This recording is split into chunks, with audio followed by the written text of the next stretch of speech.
waxaan aad ugu faraxsanahay maanta waqti ballaaran oo hogaaminaya madaxweynaha gobolka Puntland oo ay la socdaan madaxweynihii hore waxaan farooday waqti ballaaran inaad maanta loogu timaadaan munaasabadan qadarinteeda iyo xushmadeeda iyo ixtiraamkeeda kulli aan idin hayno waxaan idin leenahay ku soo dhawaada magaaladiinii iyo dhulkiinii aad baan idinkaga mahad celinaynaa dhimaatinka aad noo timaadeen iyo safarka aad u dheer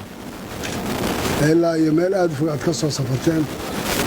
oo aan garan karayna culayska iyo miisaanka uu lahaa waxaana rajaynayaa insha allahu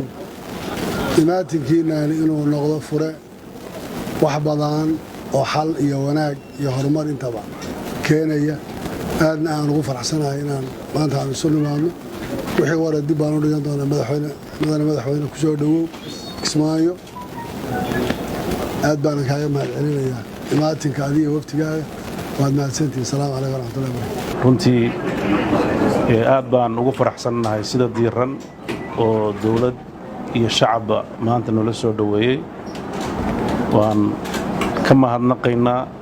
waa waajib na saarnaa maadaama ay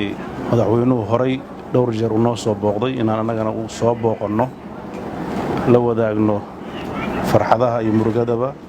waxaan rajaynaynaa haddii ilaahayna muddada aan joogno in arrimaha muddadii u dambaysay Jubbaland ka jiray aan wax ka galno haddii ilaahayno deegaanada dawladaha xubnaha ka ana waxay rabaan midnimo dhexdooda ah dawladda Soomaaliyeedna waxay rabtaa midnimo guud oo dadka u wada horseeda in bulshada Soomaaliyeed loo adeego waxaan rajaynaynaa ilaahay idinkiis maalmaha halka la joogo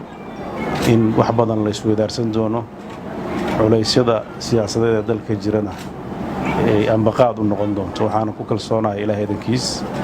in wax kastoo kala aragti duwanaana xal waara laga gaari doono horumar